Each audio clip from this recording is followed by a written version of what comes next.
Pursuant to Proclamation 1318, issued by President Ferdinand Romualdez Marcos Jr., the first session of the Senate in the first special session of the 20th Congress is hereby called to order. Let us pause for a minute of silent prayer.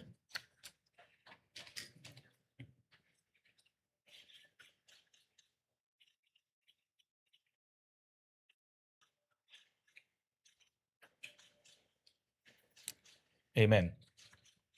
The Secretary will please call the roll. The Honorable Senator Aquino, Senator Cayetano Alan, Senator Cayetano Pia, Senator De La Rosa, Senator Ejercito, Senator Escudero, Senator Estrada, Senator Go, Senator Ontiveros, Senator Lacson, Senator Lapid, Senator Legarda, Senator Marcoleta, Senator Marcos, Senator Padilla, Senator Pangilinan, Senator Soto III, Senator Tulfo Erwin, Senator Tulfo Rafi, Senator Villanueva, Senator Villar Camille, Senator Villar Mark, Senator Zubiri, Senate President Pro Tempore Gatchalian. With 13 senators present, the chair declares a quorum. Mr. President. Majority Leader. Thank you, Mr. President. Mr. President, I move that we proceed with the election of the Senate President of the Philippines. I so move. Is there any objection? Hearing none, the election of the Senate President is now in order. Mr. President, I move to, if I may be able to be recognized, to nominate our Senate President. Yes, we recognize the Majority Leader. Mr. President, I rise today to nominate Senate President Pro Temp Sherwin Gatchalian as the President of the Senate of the Philippines. Throughout his public service career as member of the House of Representatives, as mayor of Valenzuela City, and as senator, he has consistently proven his competence, his effective leadership, and his unparalleled work ethic. Siya nga po palagi ang nagsasara ng Senado, staying late in his office even after adjournment. As a matter of fact, Mr. President, I hear complaints from your staff that hindi na po sila nakakauwi ng disenteng oras dahil overwork daw sila, overwork. At palagi nilang tinatanong sa akin, kailan ko daw siyang mahahanap ng girlfriend para makauwi daw ng mas maaga. Kaya, Mr. President, ikaw nga po daw ang sinasabi niya nagsasara ng Senado na wala na pong staff, ikaw na lang po naiiwan. And that just shows your dedication, Mr. President, on how hardworking you are in preparing for the days ahead. He has ably led some of our most demanding and time-consuming and consequential committees, namely the Committee on Energy, the Committee on Economic Affairs, the Committee on Basic Education, and most notably, the Committee on Finance. As Finance Chair, he had navigated the very challenging period in the wake of flood control scams coming into light. But he led the Finance Committee with great resolve, spearheading unprecedented initiatives to ensure accountability and transparency in the national budget. I believe that this last budget, my dear colleagues, was one of the most transparent in recent history. As a matter of fact, whatever projects that we wanted to insert or amend into the budget, we had to come up with voluminous requirements and documents coming from the agencies themselves and the receiving bodies like the LGUs. And that was the request, not just the request, it was the demand of then Finance Chair Wing Gatchalian. He's the leader that the Senate needs in this time of division and disarray, and he has done this before. I know he'll be able to rise above the fray and lead us back to our principal function, which is to attend to the work of legislation. I have every confidence that as Senate President, he'll be able to set the institution back on the right path, guided by the highest standards of service, integrity, and morality. To my colleagues, I plead, let us elect Senate President Gatchalian and let us get back to our work in this hallowed institution. Maraming salamat po, Mr. President. And maybe we don't need to put it to a vote, Mr. President. Maybe we can do it by acclamation, Mr. President. Ayes and nays would be fine. I so move, Mr. President. So, And I All move to those- close. There are no other nominees for Senate President. I move to close the period of nomination. Any objection? Hearing none, the nominations are closed. Therefore, Mr. President, we'd like to Therefore- congratulate. Ye, as you said, for, Yes. to vote Ayes and will, nays. as acclamation. All those in favor of Senator Sherwin Gatchalian as Senate President of the Republic of the Philippines, say aye. Aye. All those against, say nay. The ayes have it. Senator Sherwin Gatchalian is declared Senate President of the Republic of the Philippines. May we ask Senator Gatchalian to, before that, Senator Francis Pangilinan is recognized. Yes, just for the record that the vote, having a quorum, is unanimous, Mr. President, for the record. Thank you. We place that on record. May we ask Senator Sherwin Gatchalian to ascend to the rostrum to take his oath as Senate President.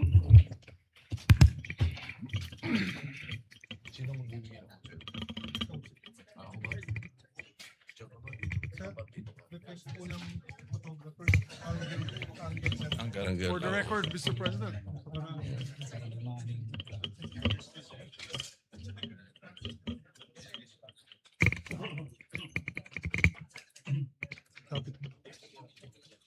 Yan po sa ilaw.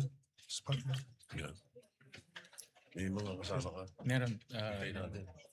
Sila mix. Oo, dapat. Mix at saka si Cheese. Mix. May we request Senator Zubiri and Senator Escudero to please join us. Dito sila likod ko. Pamilya mo sa likod ko. Okay.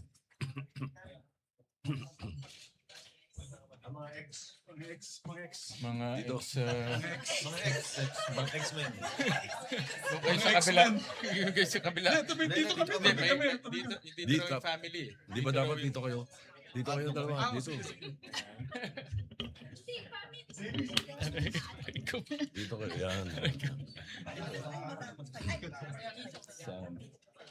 Yung may family. Alright. Sige. Pare, first Tama ba? bachelor Senate President. Yung iba pretending. Oh, mami mo nandiyan naman. Diyan na. Leto na. Yeah, kumpleto na. Okay. Please raise your right hand and repeat after me. I state your name. I, Sherwin Gatchalian, Having been elected to the position of Senate President, having been elected to the position of Senate President, do hereby solemnly swear do hereby solemnly swear that I will well and faithfully discharge that I will well and faithfully discharge to the best of my ability to the best of my ability the duties of my present the position duties of my present position and of all others I may hereafter hold and of all others I may hereafter hold under the Republic of the Philippines, under the Republic of the Philippines, that I will support and defend that I will support and defend the Constitution of the Philippines, the Constitution of the Philippines, that I will obey the laws, legal orders, and decrees that I will obey the laws, legal orders, and decrees promulgated by the duly constituted authorities, promulgated by the duly constituted authorities, and maintain true faith and allegiance and maintain true faith and allegiance to the Republic of the Philippines, to the Republic of the Philippines, and that I impose this obligation upon myself voluntarily, and that I impose this obligation upon myself voluntarily, without mental reservation without mental reservation or purpose of evasion. or purpose of evasion. So help me God. So help me God. Congratulations, sir. Thank you. Thank you.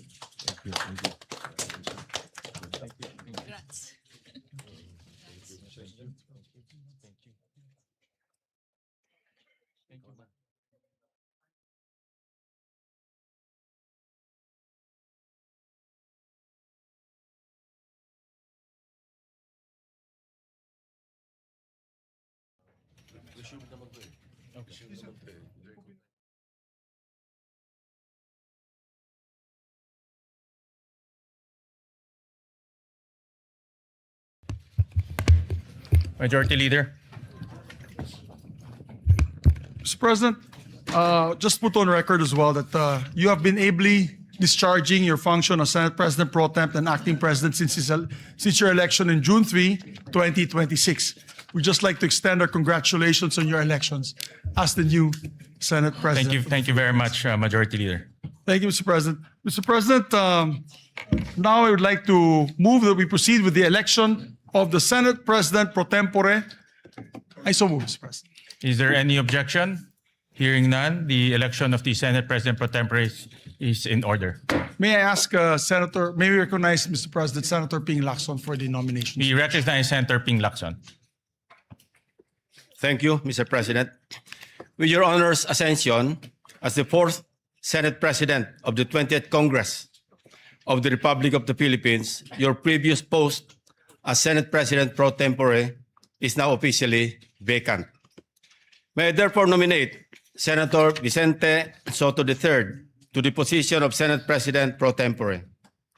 Before I make my motion, Mr. President, I think I will be remiss of my duty and responsibility as a senator, colleague, and friend if I didn't thank and commend our two distinguished colleagues, Senator Chis Escudero and Senator Joel Villanueva, for responding to their higher calling for this chamber, our beloved institution known as the Philippine Senate. Higher than their friendships, their affiliations, and every individual member of this body, even higher than themselves. I would also wish to put on record that I intentionally and voluntarily relinquished the chairmanship of what is known or often referred to as the most powerful committee, the Blue Ribbon, for two primary reasons. Number one, I am tired of losing old friends and creating new enemies. And number two, there are other colleagues who are equally, if not more qualified than this humble representation to take on the job. If there were no takers, I was willing, albeit with a heavy heart, to retain and continue sitting as chairman and resume a duty that I am morally and obligated to perform. With that, Mr. President, I move to nominate the position of Senate President pro tempore, Senator or the Honorable Vicente Soto III. I so move, Mr. Chairman. Mr. President. Thank you. Thank you. Majority Leader. Thank you, Mr. President. And just to give a short manifestation, Mr. President,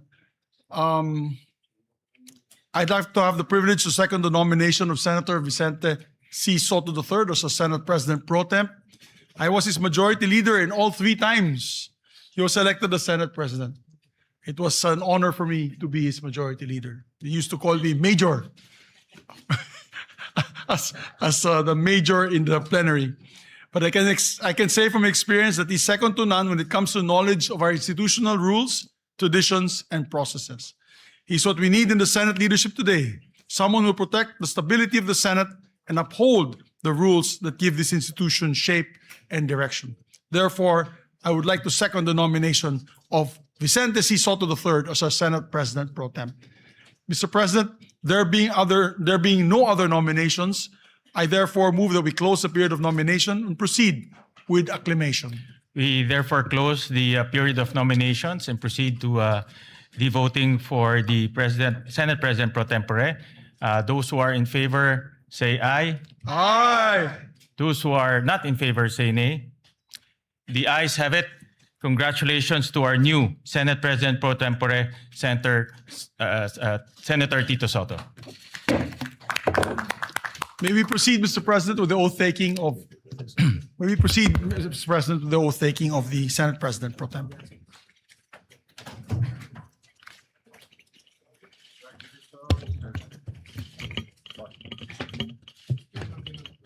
Sabi daw pang retirement position yung Senate President.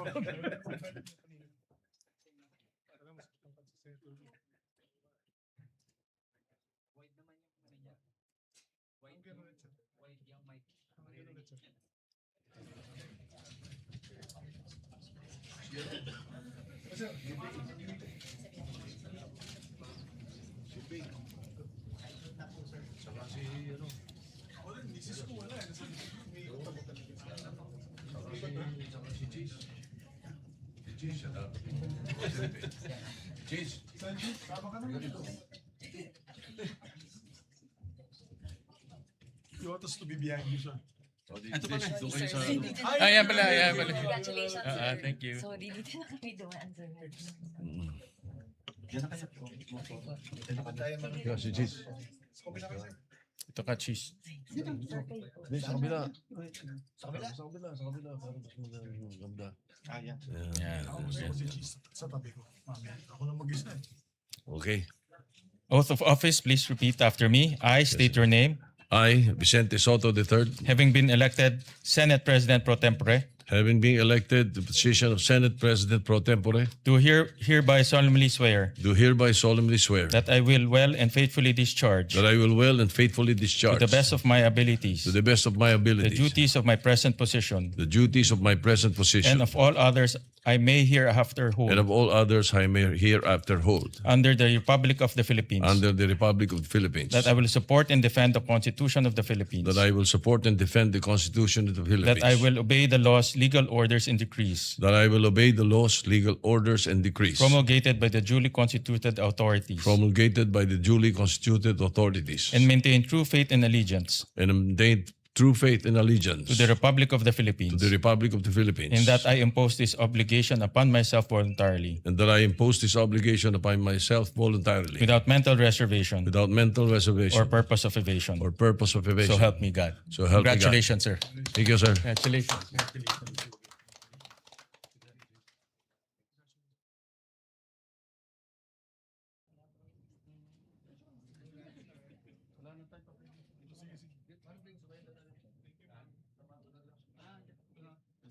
JB, sama ka naman dito. Joel din, dating madyo.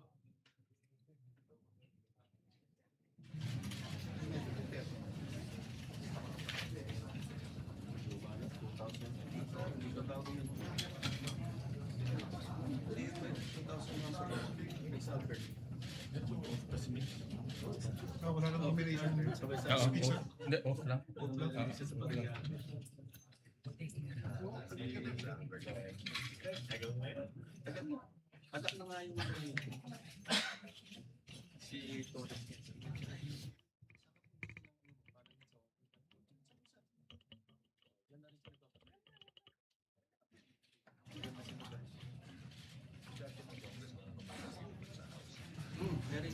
Mr. President, if I may be able to take my oath as well as Majority Leader, although I have been elected as the Chairman of the Rules Committee, but I was not able to take my oath the last June 3 meeting. Yes, we will administer the oath to Thank you very the much, Mr. Majority Leader.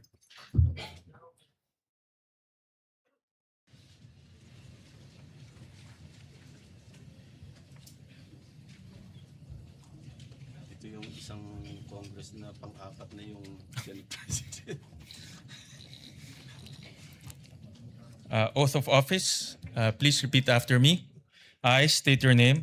I, Juan Miguel Zubiri, Having been elected to the position of Chairperson of the Committee on Rules, having been elected to the position of Chairperson of the Committee on Rules, do hereby solemnly swear do hereby solemnly swear that I will well and faithfully discharge, that I will well and faithfully discharge to the best of my ability, to the best of my the ability duties of my present position, the duties of my present position and of all others I may hereafter hold, and of all others that I may hereafter hold under the Republic of the Philippines, under the Republic of the Philippines, that I will support and defend the Constitution of the Philippines, that I will support and defend the Constitution of the Philippines, that I will obey the laws, legal orders, and decrees that I will obey the laws, legal orders, and decrees promulgated by the duly constituted authorities, promulgated by the duly constituted authorities, and remain true faith and allegiance to the Republic of the Philippines, and remain true faith and allegiance to the Republic of the and Philippines, that I impose this obligation upon myself voluntarily, and that I impose this obligation upon myself voluntarily, without mental reservation without mental or reservation purpose of evasion. or purpose of evasion. So help me God. So help me God. Congratulations. Thank you very much, sir. Thank you, sir.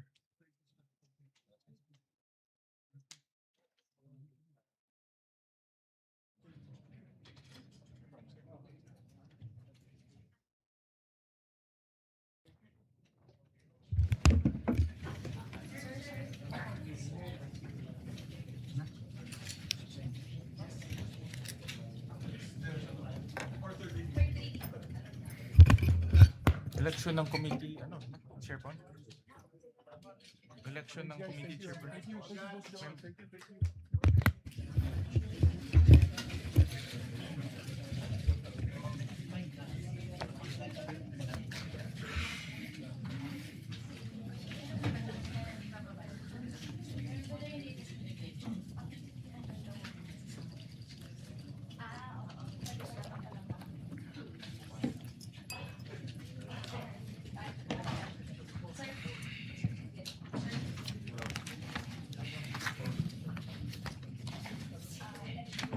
Yes. Oh, do you have the list?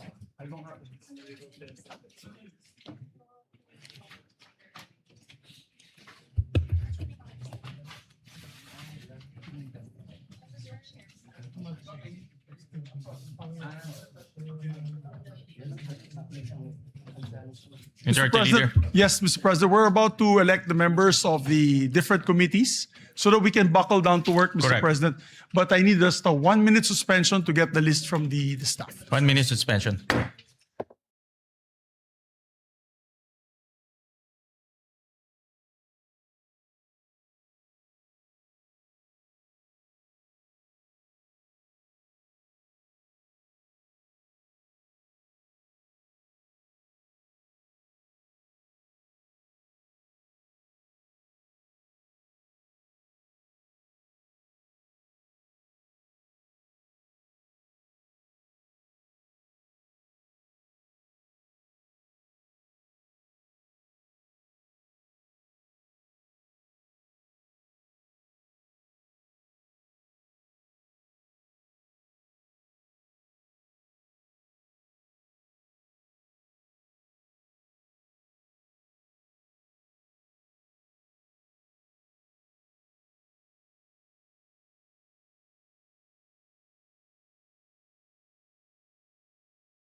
Mr. President, while our secretariat is still printing out the names of the other members of the committees, I'd just like to put on record the chairpersons of some of the committees have already been elected in June 3, 2026.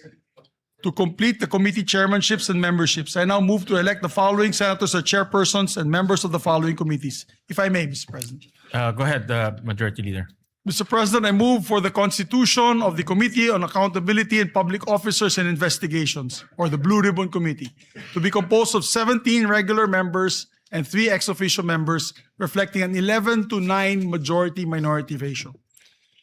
With the chairperson being elected, which is Senator Erwin Tulfo, and with 3 ex officio members taken into account, I move that all majority members, with the exception of one, which is Senator Chis Escudero, he requested to be the one not as a member of the committee, be elected as members of the said committee. I further move that all remaining senators who are currently in active discharge of their senatorial functions and who are not otherwise designated as ex officio members be elected as regular members, subject to the prescribed membership limit under the rules. So moved, Mr. President. Is there any objection? Hearing none, the motion is approved. Yes, just to explain to the public that's listening, all members, actually 17 members po ang membership ng Committee on Accountability and That's three. Public Officers and Investigations, the Blue Ribbon Committee. Ibig po sabihin yan, 17 members plus yung ex officio members, which is the Senate President Pro Temp, the Majority Leader, the deputies, the two Deputy Majority Leaders, the Minority Leader, and also the Deputy Minority Leader. So halos lahat po, sa lahat na nakikinig po sa atin na yung araw na ito, halos lahat ng members ng Senado, except for one, ay magiging membro ng Blue Ribbon. So we just move today, Mr. President, to state that fact and put on the record. So noted. Thank you very much, Mr. President. And upon the instruction of the chairperson, Senator Erwin Tulfo, I manifest the designation of Senator Kiko Pangilinan as vice chairperson of the said committee. Is there any objection? Hearing none, manifestation is noted. Mr. President, I'd like to also move on the election of members of the Committee on Social Justice on the part of the majority. The chairperson is Senator Erwin Tulfo. The vice chairperson is Senator Risa Ontiveros. And the members are Senator Kiko Pangilinan, Senator Manuel Lito Lapid, and Senator Rafi Tulfo. Is there any objection? Hearing none, the motion is approved. Mr. President, I move to elect the members of the Committee on Energy. The chairperson being Senator Erwin Tulfo, vice chairperson Senator J.V. Ejercito, members Senator Risa Ontiveros, Senator Bam Aquino, Senator Lito Lapid, and Senator Rafi Tulfo. We still need two members of the majority. I'll wait for the chairperson to give me the names of the two additional members. I so move, Mr. President. Is there any objection? Hearing none, the motion is approved. Thank you, Mr. President. Mr. President, I move that we elect the members of the Committee on Trade, Commerce, and Entrepreneurship. As chairperson, Senator Bam Aquino, and as members, Senator J.V. Ejercito, Senator Cheese Escudero, Senator Manuel Lito Lapid, Senator Kiko Pangilinan, and Senator Rafi Tulfo. Is there any objection? Hearing none, the motion is approved. Mr. President, I move that we elect the members of the Committee on Constitutional Amendments and Revision of Codes. The chairperson being Senator Francis Kiko Pangilinan, and members Senators Risa Ontiveros, Senator Ping Lacson, Senator J.V. Ejercito, Senator Bam Aquino, Senator Lito Lapid, and Senator Cheese Escudero. I so move. Is there any objection? Hearing none, the motion is approved.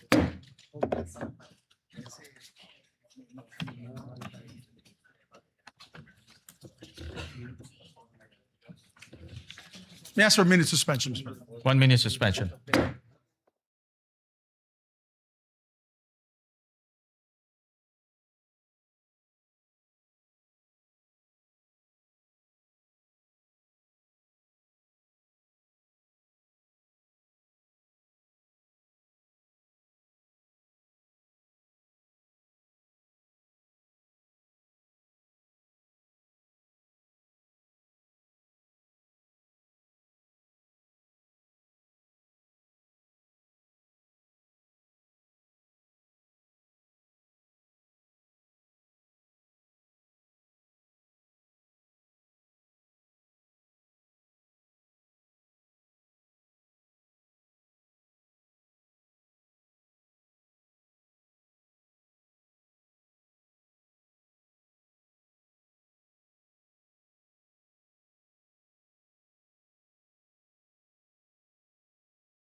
Also, the members of the Committee on Agriculture, Food, and Agrarian Reform. The chairperson being Senator Francis Kiko Pangilinan, the Vice Chairperson being Senator J.V. Ejercito, members Senator Risa Ontiveros, Senator Bam Aquino, Senator Lito Lapid, Senator Erwin Tulfo, Senator Rafi Tulfo, Senator Chis Escudero, and Senator Joel Villanueva. I so move. Is there any objection? Hearing none, the motion is approved.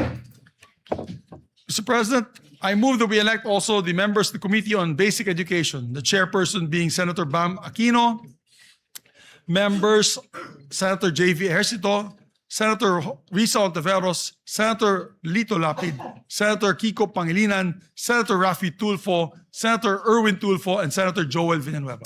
I so move. Is there any objection? Hearing none, the motion is approved. And Mr. President, I also like to move to the Commission on Appointments.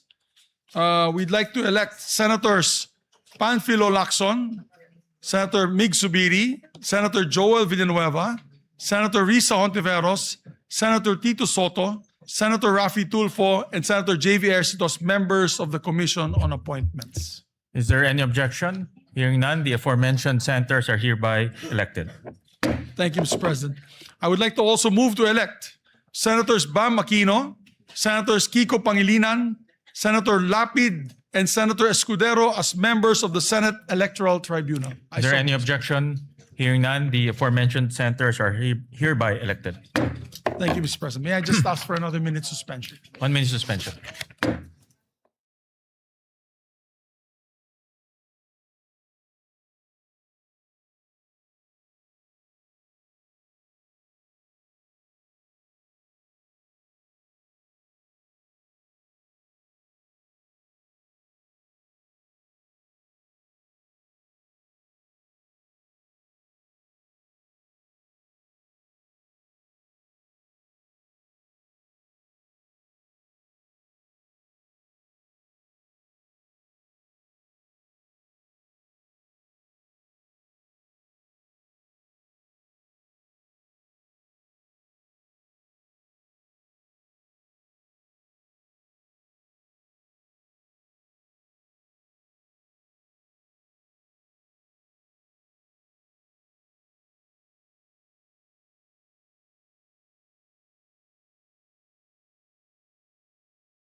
Thank you, Mr. President. Mr. President, the same situation is on the Committee on Foreign Relations, where there are 17 members of the Senate who are members of this committee. I move, and me being the chairperson, Mr. President, that was elected last June 3, that I have attained the position as chairperson of the Committee on Foreign Relations, and that all members be made as members of the Foreign Relations, except for one on our part, Mr. President, with the permission of Senator Lito Lapid. Does the committee have 17 members as well? Yes. Okay. So the same So situation same as the Blue situation Ribbon. as Blue Ribbon? Yes, Mr. All right. President. So we elect all members except for Senator Lapid as member of the Committee on Foreign Relations. So moved, Mr. President. Is there any objection? Hearing none, the motion is approved. Thank you, Mr. President. Mr. President, also for the Committee on Science and Technology, I move that we elect the members, the chairperson being Senator Bam Aquino, the members being Senator J.V. Ercito, Senator Kiko Pangilinan, and Senator Orisa Ontiveros. I so move, Mr. President. Is there any objection? Hearing none, the motion is approved. Mr. President, I'd like to also move to elect the members of the Committee on Justice, the chairperson being Senator Francis Kiko Pangilinan, Vice Chairperson Senator Ping Lacson, and members Senator Risa Ontiveros, Senator Bam Aquino, and Senator Joel Villanueva. Is there any objection? Hearing none, motion is approved. And also like to designate, for the record, Senator Ping Lacson as one of the Vice Chairpersons of the Blue Ribbon Committee. I forgot to mention earlier. So noted. May I ask for a minute suspension, Mr. President? 1 minute suspension.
Also manifest for the record that in the Committee on Justice, the chairperson is automatically the member of the JBC. Yes. Which is Senator Francis Kiko Pangilinan. Correct. For the Senator record, Mr. President. Pangilinan will represent the Senate in the JBC. Mr. President, I move that we elect also members of the Committee on Rules.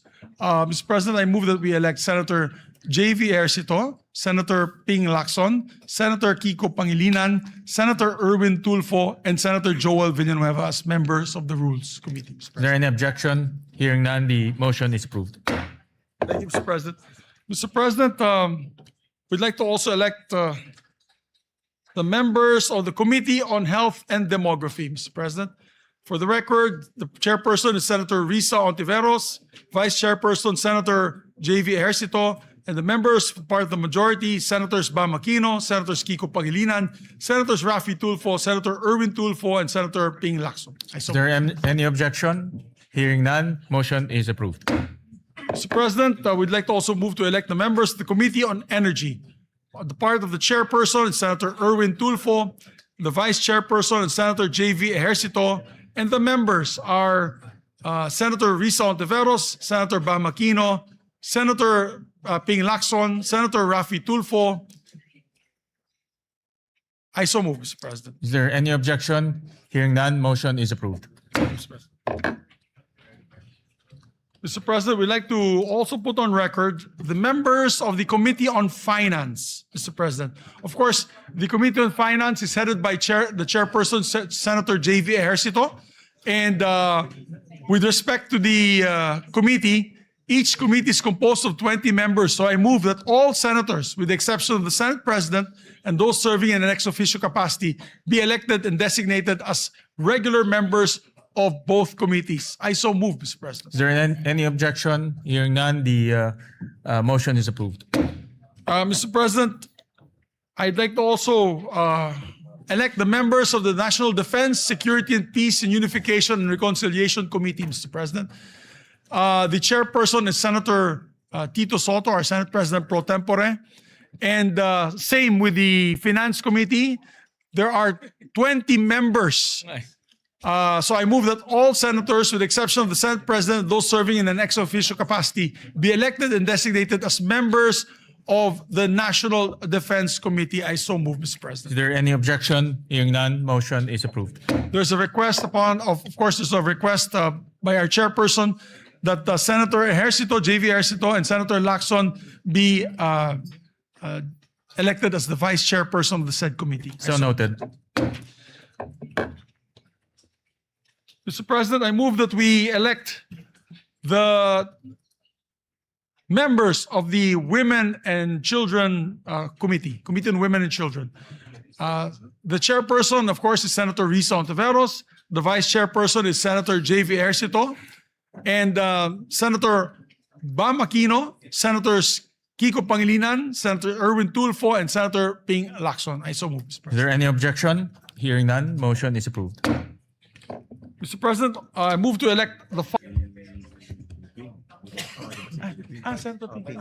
Okay, my apologies, Mr. President. My apologies. The chairperson of the Ways and Means Committee is Senator Ping Lacson, Mr. President. And vice chair will be Senator Bam Aquino, Senator Risa Ontiveros, Senator Kiko Pangilinan, Senator Francis Escudero, Senator Erwin Tulfo, Senator Rafi Tulfo, and Senator Joel Villanueva. So moved. Is there any objection? Hearing none, motion is carried. May I ask for another minute suspension? Session suspended.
I move that we elect the members of the Committee on Games and Amusements. The chairperson, of course, is Senator Lito Lapid. The vice chair is Senator Rafi Tulfo. The members are Senator Chis Escudero, Senator Panfilo Lacson, Senator Erwin Tulfo, and Senator Joel Villanueva. So moved. Is there any objection? Hearing none, motion is approved. Mr. President, I move that we elect the members of the Committee on Ethics and Privileges. The chairperson being Senate President Pro Tem Tito Soto, Vice Chairperson Senator Pangilinan, members Senator Rafi Tulfo, and Senator Lacson. Is there any objection? Hearing none, motion is approved. I move that we elect members of the Committee on Public Services, Mr. President. The chairperson is Senator Rafi Tulfo, the vice chairperson, Senator J.V. Ejercito, and vice chairperson, Senator Bam Aquino. Members, Senator Lito Lapid, Senator Risa Ontiveros, Senator Kiko Pangilinan, Senator Erwin Tulfo. I so move, Mr. President. Is there any objection? Hearing none, motion is approved. Mr. President, I move that we elect the members of the Committee on Local Government. It is headed by their chairperson, Senator J.V. Ejercito, Vice Chairperson, Senator Ping Lacson, members, Senator Rafi Tulfo, Senator Francis Kiko Pangilinan, Senator Risa Ontiveros, Senator Joel Villanueva, Senator Lito Lapid, and Senator Bam Aquino. I so move. Is there any objection? Hearing none, motion is approved. Thank you, Mr. President. Mr. President, I move that we elect the members of the Committee on Migrant Workers, headed by Senator Rafi Tulfo, Vice Chairperson Senator Joel Villanueva, members Senator Lito Lapid, Senator Erwin Tulfo, Senator Bam Aquino, Senator Risa Ontiveros, Senator J.V. Ejercito, and Senator Kiko Pangilinan. I so move. Is there any objection? Hearing none, motion is approved. May I ask for a minute suspension once again. Session suspended.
you very much, Mr. President. Mr. President, I'd like to ask my colleagues for a bit of patience because the lists were only given today and they're just verifying all the names na hindi magdodoble po tsaka hindi po tayo sumobra sa allotted Number of ratio seats. natin, Mr. President.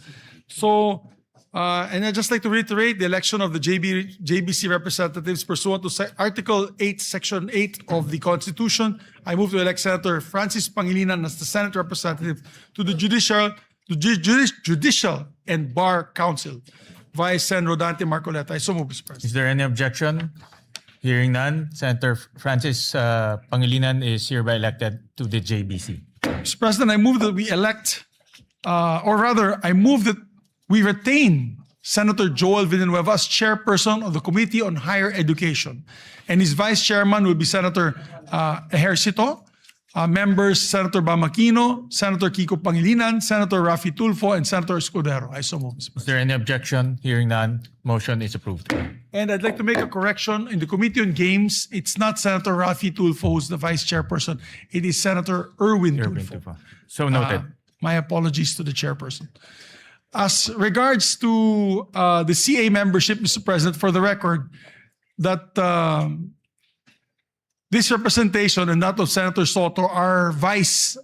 We replace Senators Lito Lapid and Senator Mark Villar respectively for the record, Mr. President. Yeah, so noted. Mr. President, we'd like to also elect the members of the Committee on Labor. Chairperson, Senator Joel Villanueva. Vice Chairperson, Senator J.V. Ejercito. And members, Senator Rafi Tulfo, Senator Erwin Tulfo, Senator Bam Aquino, Senator Risa Ontiveros, Senator Pangilinan, and Senator Escudero, Mr. President. Is there any objection? Hearing none, motion is approved. And Mr. President, I move to formally elect as well my deputy majority floor leaders.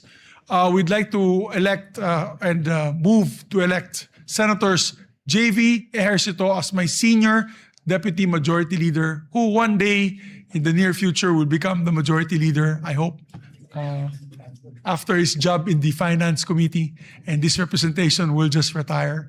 We'd like to also elect, Mr. President, our former majority leader, Senator Joel Villanueva, as deputy majority floor leader. Is there any objection? Hearing none, motion is approved. Thank you very much, Mr. President. May I ask for another minute suspension? Session suspended.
President, may we request, while we're just awaiting for the names of the committee memberships of the other remaining committees, may we request our members and colleagues to come back to the floor so that we may proceed for a third reading vote.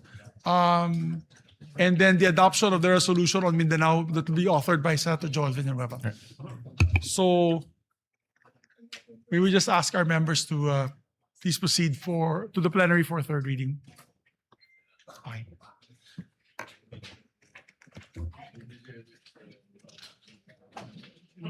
Erwin and Senator Lito. Okay. Senator Erwin.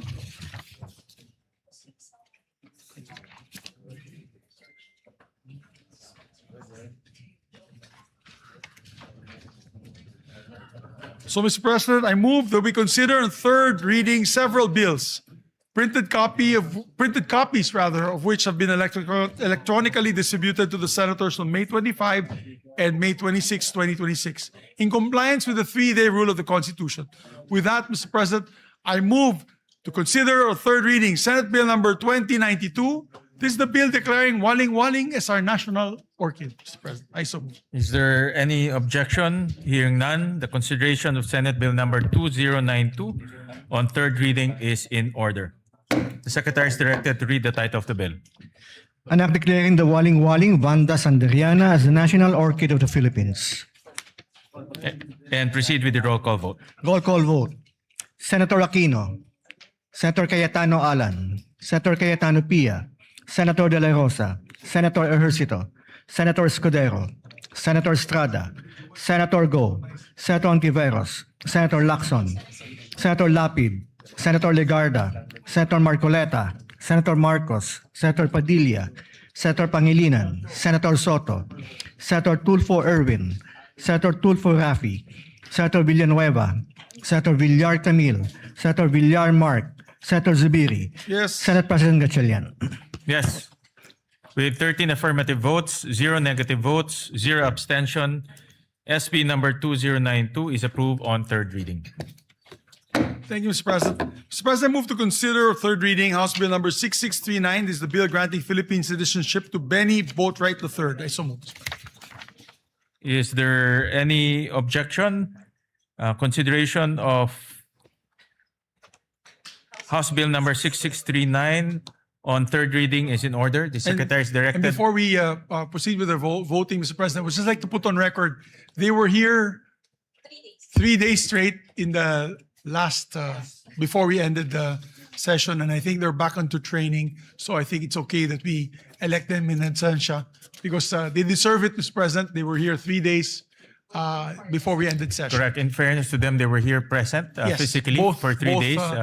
members, it's not both, their fault that their citizenship was not considered last time. And I understand that they're now undergoing training Yes. and representing the country. Yes. Senator Kiko Pangilinan is recognized. That is correct, Mr. President. They were here, a sponsor of the measure. They were here every day and witnessed the proceedings or the lack of proceedings. But then we will make arrangements, Mr. President, that when we when we convene for the SONA or perhaps that week of the SONA, that they come and visit us here in plenary, Mr. President. Both Benny Boatwright and Matt Ramos, Mr. President. And we take note of that. So we move to proceed with the roll call vote, Mr. President. The Secretary is directed to read the title of the bill and proceed with the roll call vote. An act granting Philippine citizenship to Benny Francois Boatwright III. Roll call vote. The Honorable Senator Aquino, Senator Cayetano Alan, Senator Cayetano Pia, Senator De La Rosa, Senator Ejercito, Senator Escudero, Senator Estrada, Senator Go, Senator Ontiveros, Senator Lacson, Senator Lapid, Senator Legarda, Senator Marcoleta, Senator Marcos, Senator Padilla, Senator Pangilinan, Senator Soto, Senator Tulfo Erwin, Senator Tulfo Rafi, Senator Villanueva, Senator Villar Camil, Senator Villar Mark, Senator Zubiri, Senate President Gatchalian. With 13 affirmative votes, 0 negative votes, 0 abstentions, House Bill number 6639 is approved on third reading. Thank you, Mr. President. Mr. President, move to consider as well for third reading vote House Bill number 6644, the bill granting Philippine citizenship to Matthew James Ramos. I so move, Mr. President. Is there any objection?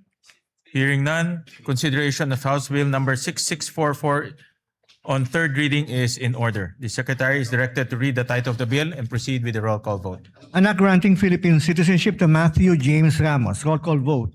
Senator Aquino, Senator Cayetano Alan, Senator Cayetano Pia, Senator De La Rosa, Senator Ejercito, Senator Escudero, Senator Estrada, Senator Go, Senator Ontiveros, Senator Lacson, Senator Lapid, Senator Legarda, Senator Marcoleta, Senator Marcos, Senator Padilla, Senator Pangilinan, Senator Soto, Senator Tulfo Erwin, Senator Tulfo Rafi, Senator Villanueva, Senator Villar Camil, Senator Villar Mark, Senator Zubiri, Senate President Gatchalian. Yes. With 13 affirmative votes, 0 negative votes, 0 abstentions, House Bill number 6644 is approved on third reading. Thank you very much, Mr. President. Congratulations to the authors and sponsors of the three measures.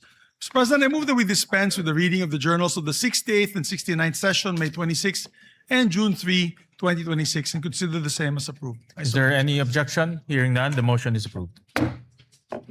Mr. President, now we take up a very important measure that our dear colleague, distinguished former majority leader, had filed. I move that we consider proposed Senate Resolution number 447, and this is a resolution urging adequate funding for Mindanao earthquake relief and rehabilitation. I so move, Mr. President. Is there any objection? Hearing none, the motion is approved.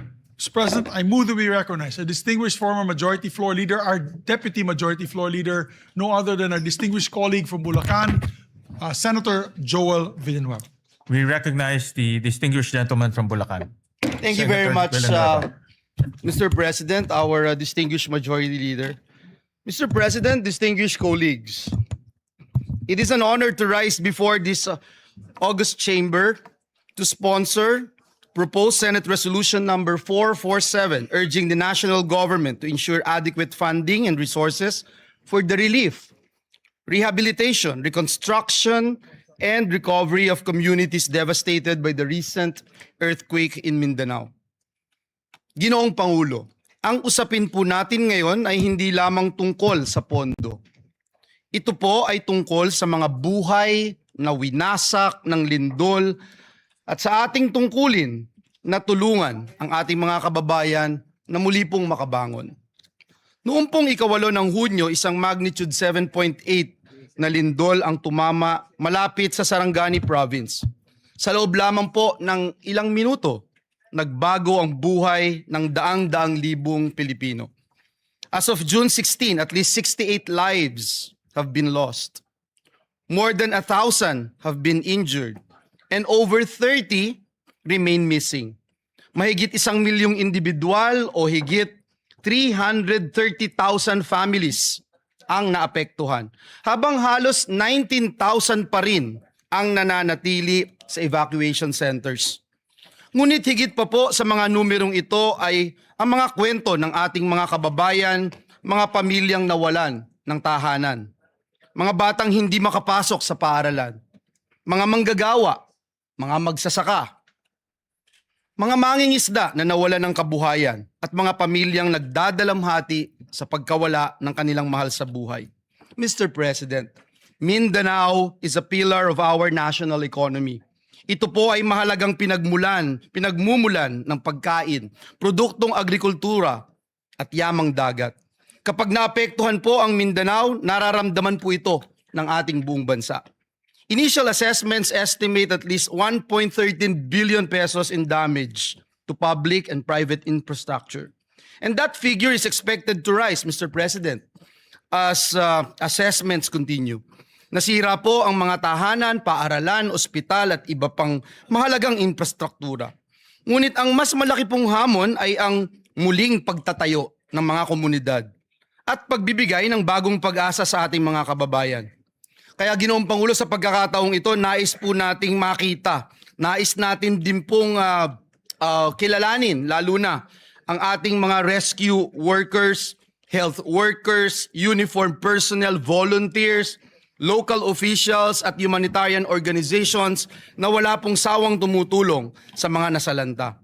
Ngunit alam po natin, Ginoong Pangulo, alam natin na hindi po sapat ang bayanihan lamang. Heroism saves lives, but resources rebuild communities. Compassion comforts victims, but funding restores livelihoods. Kaya po kinakailangan nating tiyakin na ang lahat ng magagamit na pondo at suporta ng ating pamahalaan ay agad-agad na mapakilos upang mapabilis ang relief, rehabilitation, reconstruction at pagpapanumbalik ng kabuhayan sa mga apektadong lugar. Ginoong Pangulo, sa panahon po ng sakuna, nasusukat hindi lamang po ang tibay ng ating mga infrastruktura, kundi ang tibay ng ating pagkakaisa bilang isang bansa. Ngayon ang panahon upang patunayan na walang Pilipinong maiiwan.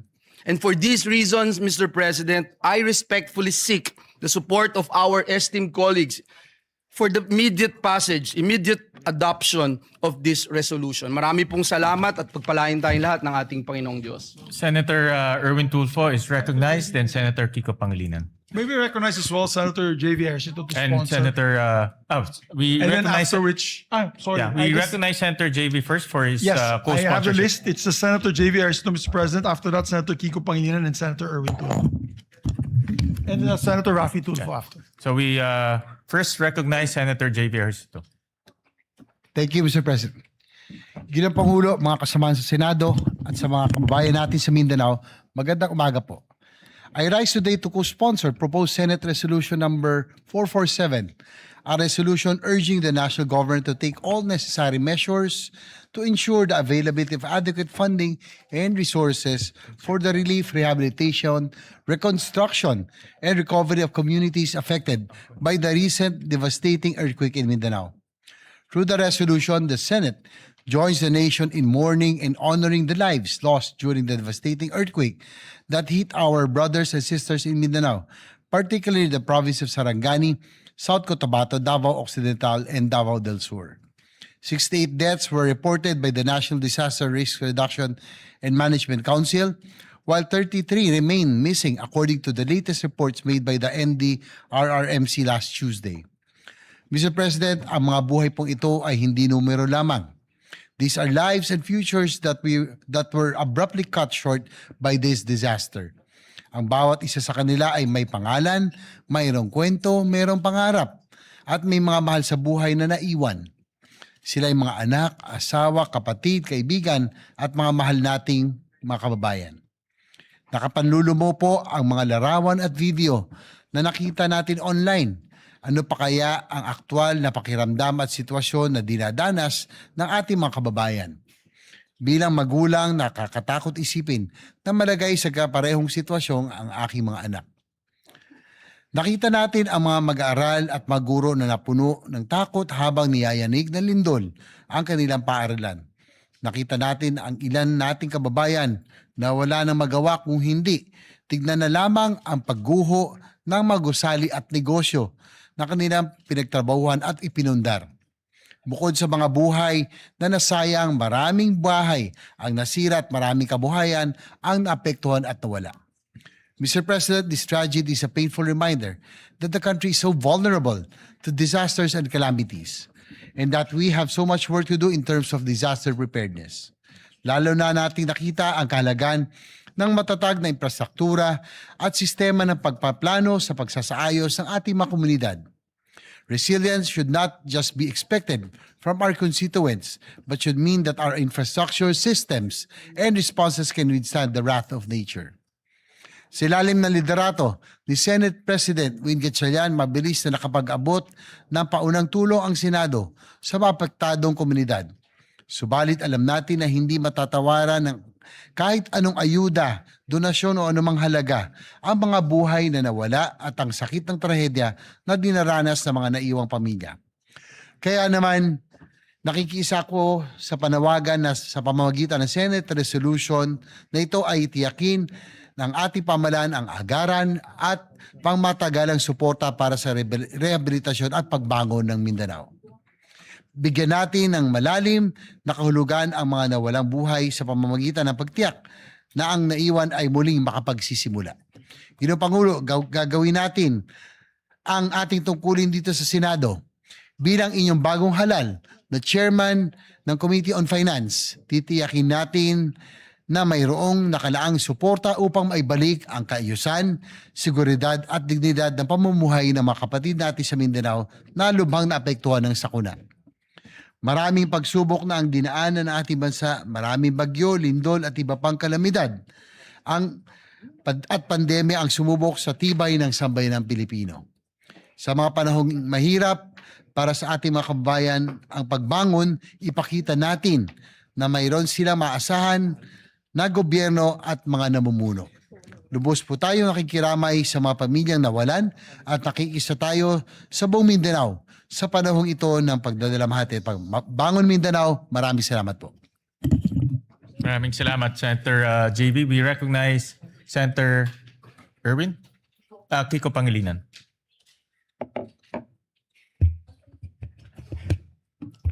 Thank you, Senate President Gatchalian. Dear colleagues, I rise to co-sponsor Senator Joel Villanueva's Senate Resolution number 447. In times of calamity, the Senate must speak as one. I commend Senator Joel Villanueva for his quick thinking and swift leadership on this resolution, which reflects the Senate's shared duty to help Mindanao recover, rebuild, and prosper. Strategic national priority ang mabilis at tuloy-tuloy na pagbangon ng Mindanao mula sa lindol noong Hunyo 8.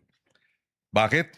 Dahil nasa Mindanao ang humigit kumulang 1/3 na pinakamahihirap nating mga kababayan, habang 40% ng food supply ng ating buong bansa ay galing dito. Pinakamalawak na produkto ng nyug, pinakamalawak na coconut farm sa buong Pilipinas ay nasa Mindanao. 40%, 30% of the national food trade comes from Mindanao. Food basket ng Pilipinas ang Mindanao. It is also one of our most dynamic growth frontiers. Maraming mga tahanan, paaralan, ospital, kalsada, tulay, mga sistema ng kuryente at tubig at iba pang mahalagang infrastruktura ang nasira sa Davao Region at Soc-Sargen. Kung hindi ito agad-agad at sapat na matutugunan, mas lalaki ang pinsalang dulot sa agrikultura, pangingisda, logistics at mga lokal na negosyo. Tatagal ang paghihirap ng mga apektadong pamilya at malalagay rin sa alanganin ang pambansang seguridad sa pagkain at katatagan ng ating ekonomiya. Ang Senate Bill number 2259 ng inyong lingkod naglalaan ng 15 billion pesos in supplemental funding. Nilalayon nito na maibalik ang mahahalagang serbisyong pampubliko, maisaayos at mapatatag ang mga kritikal na pasilidad at maibangon ang kabuhayan ng ating mga magsasaka, mangingisda, manggagawa, maliliit na negosyo, lahat lubhang apektado ng lindol. Sa pagsuporta ng PS Resolution number 447 ni Senator Joel at sa ating Senate Bill 2259, pinagtitibay ng Senado na nasa interes ng buong Pilipinas ang pagbangon ng Mindanao. Dahil pagprotekta ito sa ating sistema ng pagkain, pangangalaga sa mga trabaho at pagpapatatag at pagpapabagsak o baba ng presyo ng mga bilihin. Sa sama-sama nating pagkilos, bubuo tayo ng isang Mindanao na mas matatag, mas ligtas at mas handa, gayon din ng buong bansa. Kaysa natin ang ating mga kababayan sa Mindanao at hindi natin iiwan ang mga kababayan natin dito. Maraming salamat. And again, maraming salamat kay Senator Joel for sponsoring this measure. We recognize the gentleman from Palawan, Senator Erwin Tulfo. Thank you, Mr. President. I rise today to express my full support and to formally manifest my co-sponsorship of the Senate Resolution number 447, which urges the government to take all necessary measures to assist the people of Mindanao following the recent earthquake that has caused significant damage to lives, homes, infrastructure, and livelihoods. In times of calamity, it is our duty as public servants to ensure that affected communities receive immediate, adequate assistance. The earthquake has brought hardship and uncertainty to many families, underscoring the need for a swift, coordinated, and comprehensive response from all concerned agencies. Through this resolution, we reaffirm our commitment to mobilizing relief efforts, providing emergency assistance, restoring essential services, and supporting the long-term recovery and rehabilitation affected areas. We also recognize the resilience of the people of Mindanao and stand in solidarity with them as they rebuild their communities. It is imperative that the national government, together with local government units and relevant stakeholders, work closely to address the urgent needs of those affected and to strengthen disaster preparedness and response mechanism to mitigate the impact of future calamities. Ginong Pangulo at mga kasamahan, Ito po yung sinasabi ko noon pa at paulit-ulit ko na sinasabi. Isang tabi po natin ang ating mga personal or group interest. Alang-alang po sa mas nakakarami sa atin. We commend Senator Joel Villanueva for coming in today to file this resolution for the victims of the Mindanao quake. Thank you, Senator Joel Villanueva, for this resolution. For this reason, I wholeheartedly support and co-sponsor Senate Resolution number 447, Mr. President, and urge its immediate adoption. Thank you and good morning.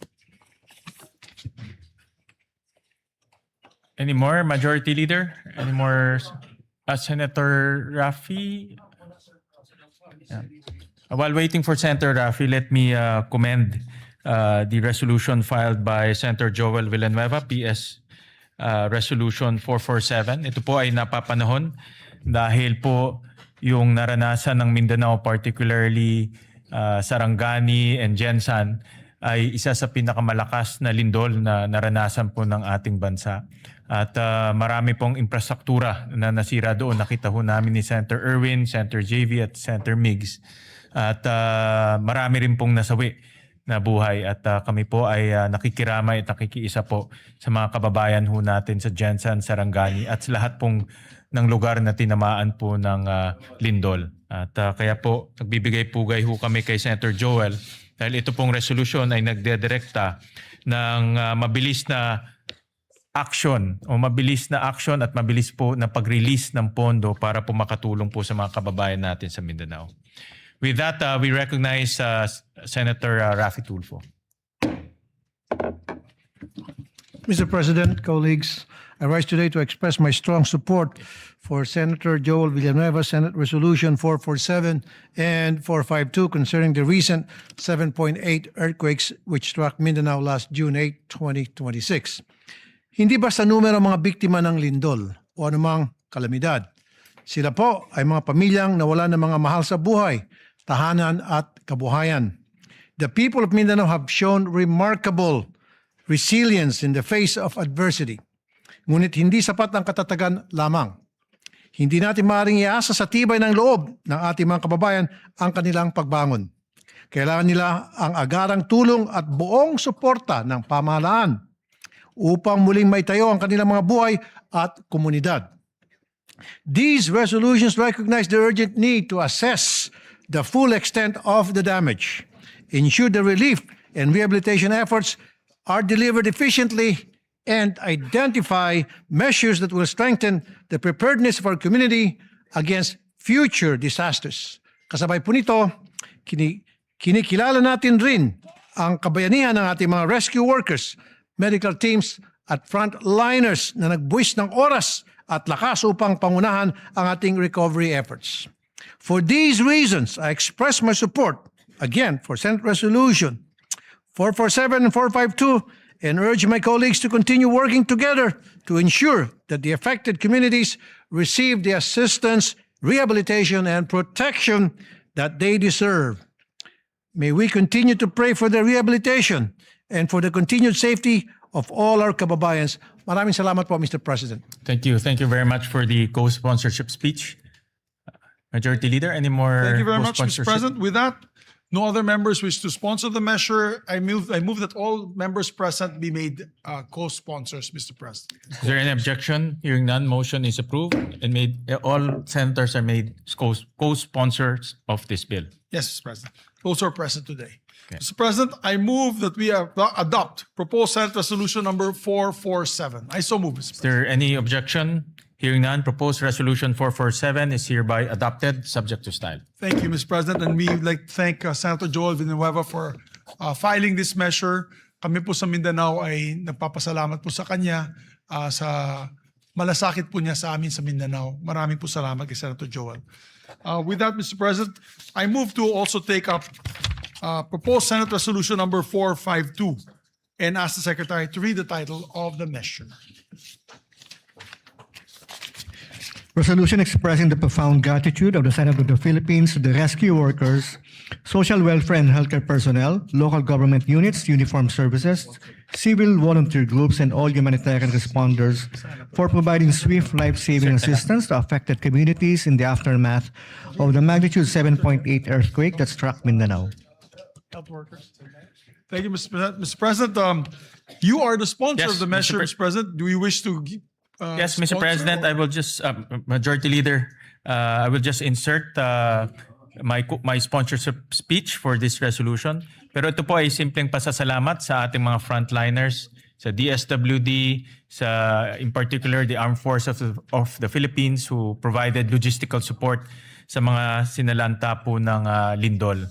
Kaya po ito ay isang pasasalamat sa lahat po ng frontliners natin. Kasama na rin po yung LGU LGUs. na talagang kaagad rumisponde sa pinsala ng lindol. Thank you, Mr. President. Pero meron na po tayong mga kasamahan. Mr. President, with your permission and permission of the body, would like to give short sponsorship speeches. Yes. May we recognize Senator J.V. Ejercito?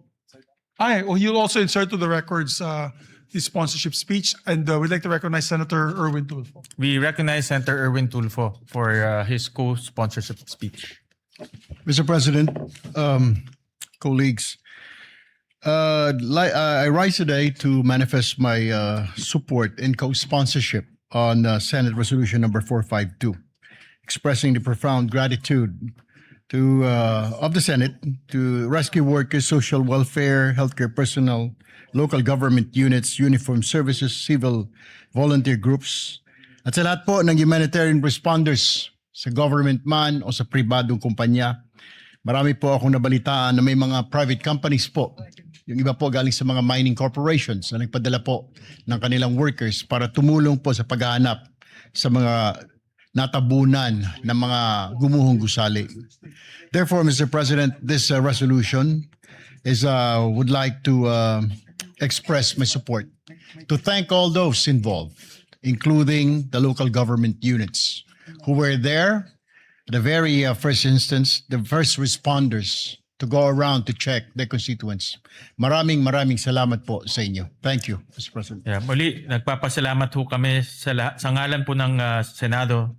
Nagpapasalamat ho kami sa ating mga rescue workers, social welfare and healthcare personnel, local government units, uniform services, kasama na po ang Armed Forces of the Philippines, civil volunteer groups, and all humanitarian responders. Maraming salamat po. Yes, maraming salamat po, Mr. President. Some, of course, special mention po yung Red Cross, Philippine yes. Red Cross, kung saan po course. tayo ay membro bilang governors, Board of Governors of the Philippine Red Na Cross. pinangungunahan po ni And, Chairman Dick Gordon. Chairman Dick Gordon for his speedy action, always ready, always there, always first, always ready, always there, na Red Cross, headed by Senator Dick Gordon. We'd like to thank them. So with that, Mr. President, I move that we adopt proposed Senate Resolution number 452. I so move, Mr. President. Is there any objection? Hearing none, proposed resolution 452 is hereby adopted, subject to style. Thank you very much, Mr. President. Mr. President, we have a few bills that we can take up on the floor. Maybe we can just take this up already. We have to show our kababayans that we are working. We are going to pass several measures today.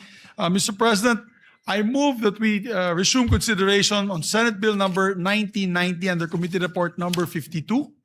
I so move, Mr. President. This is for a period of, it's in the period of amendments, this measure. Is there any objection?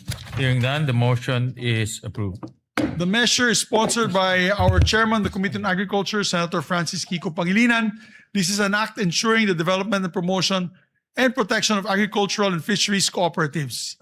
Magandang panukala po ito, Mr. President. I move that we recognize the sponsor and we'll also recognize Senator I will introduce his. He already gave the amendment. Yes. So the amendments of Senator Joel are already with Senator Pangilinan. May we recognize the good sponsor, Mr. President? We recognize the gentleman from Pampanga, Senator Kiko Pangilinan. Thank you, Mr. President. Thank you, Majority Leader. Mr. President, as earlier manifested, we are in the period of amendments. Only Senator Joel Villanueva has introduced amendments, and therefore we can proceed on Section 11, other benefits and privileges of agriculture co-ops. This is on page 9. Between lines 9 and 10, we insert the following proviso. provided that the continued enjoyment of tax and fiscal incentives shall be subject to compliance with the assessment and rating system established under Section 21 of this Act, including standards on governance, financial transparency, member benefit distribution, and actual productive agriculture activity. So moved, Mr. President. Is there any objection? Hearing none, amendment is carried. Thank you, Mr. President. Another amendment of Senator Villanueva is Section 14, creation of the Bureau of Agriculture Cooperatives. On page 11, lines 22 and 23, delete the proviso and replace it with the following.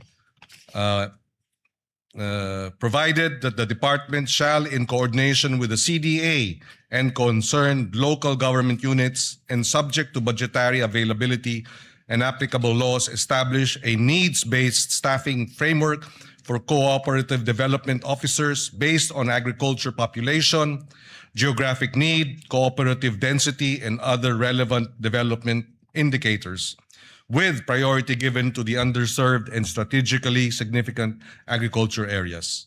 And therefore, the second paragraph of Section 14 will now read, it shall be a line bureau and headed by a bureau director. Its organizational and staffing pattern shall be determined by the department in consultation with the Department of Budget and Management, provided that the department shall, in coordination with the CDA and concerned local government units and subject to budgetary availability and applicable laws, establish a needs-based staffing framework for co-op development officers based on agri population, geographic needs, cooperative density, and other relevant development indicators with priority given to underserved and strategically significant agriculture areas. I so move, Mr. Is President. there any objection? Hearing none, amendment is approved. Thank you, Mr. President. We proceed to Section 15, Powers and Functions of the Bureau of Agriculture Co-ops. On page 12, between line 19 and 20, insert a new paragraph to read, the Bureau shall exercise its powers and functions in a manner complementary to and not duplicative of the powers and functions of the CDA under applicable laws. So move, Mr. President. Is there any objection? Hearing none, amendment is approved. Mr. President, Section 30, implementing rules and regulations, the amendment will be on page 17, deletes line 9 to 12 and replace them with the following. Section 30, implementing rules and regulations.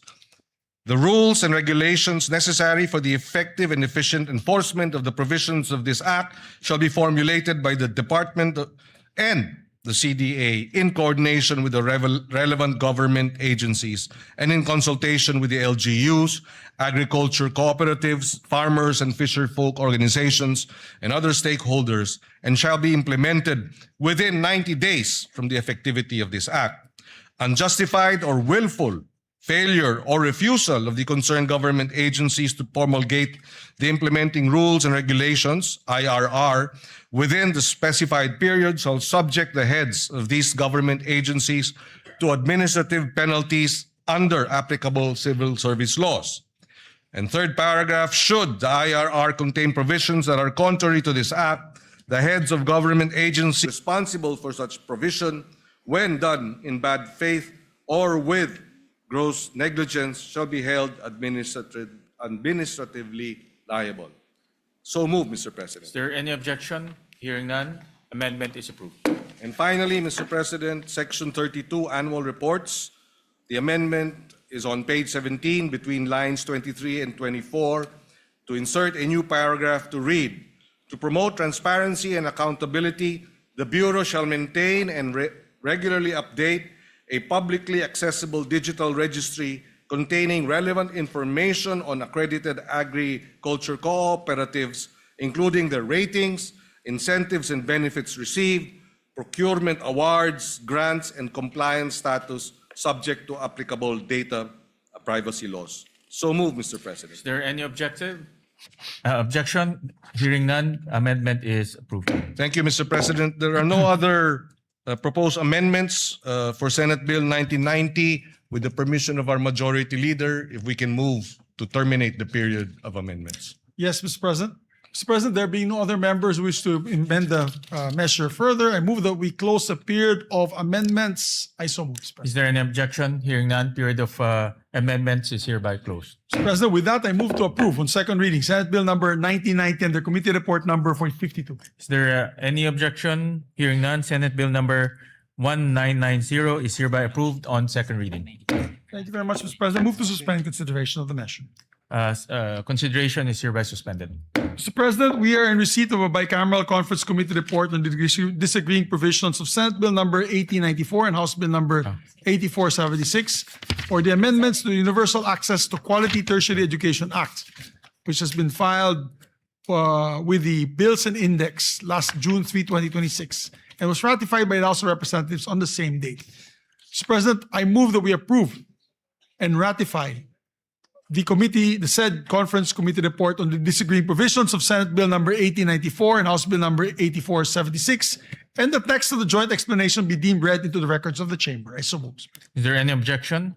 Hearing none, the motion is approved. The conference committee report is approved and ratified. Thank you very much, Mr. President. And Mr. President, yes, Mr. President. May we recognize our distinguished colleague, Senator Joel Villanueva. We recognize the for gentleman his, from Bulacan, manifestation. Senator Joel Villanueva. Yeah, Mr. President, just to give a very short manifestation on the ratification of the BICAM report on enhancing universal access to quality tertiary education.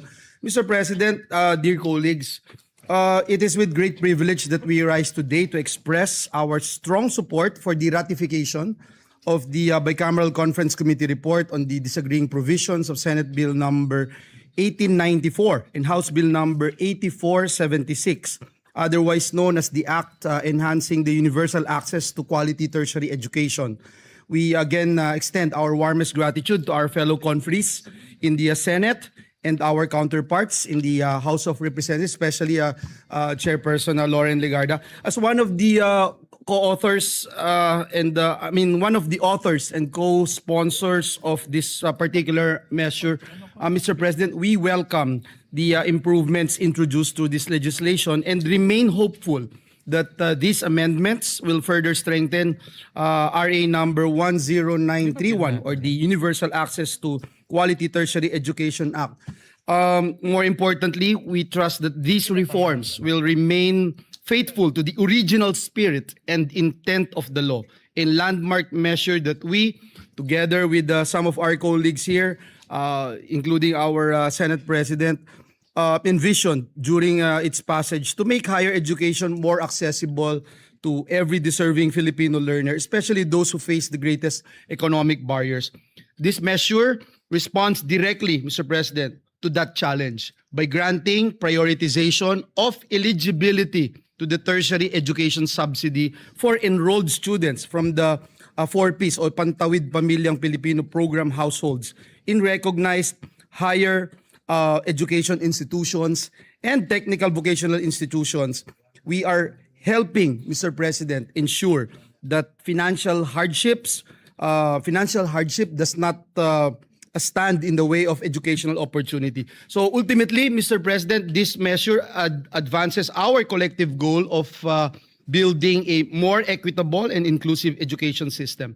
It strengthens the country's commitment to supporting learners not only in gaining access to tertiary education, but also in successfully completing it and realizing their full potential. Again, Mr. President, for these reasons, we wholeheartedly support the ratification of this BICAM report. Maraming salamat, Ginoong Pangulo. At, Thank you, Senator Joel Villanueva.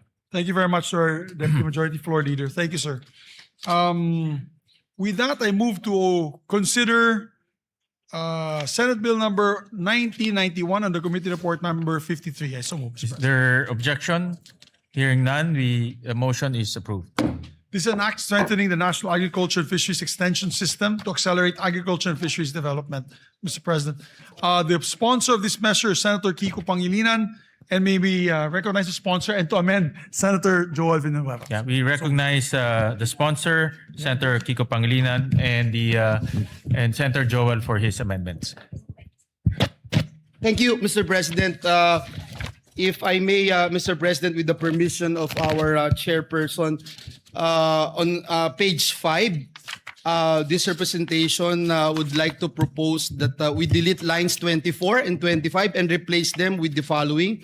The roadmap shall contain, among others, measurable performance indicators, annual implementation targets, monitoring and evaluation mechanisms, periodic review provisions, and annual projected budgetary requirements, including the establishment of the local development hub. The rationale, Mr. President, is that this proposed amendment strengthens the second paragraph of Section 6 by expanding the required contents of the roadmap to promote accountability, guide implementation, and ensure measurable outcomes in the delivery of agricultural and fisheries extension programs. I submit to the wisdom of our chairperson. Your What Honor. does the sponsor say? Accepted, Mr. President. Is there any objection? Hearing none, amendment is approved. Thank you, Mr. President. On page 6, line 9, after the word act and before the period, insert the following.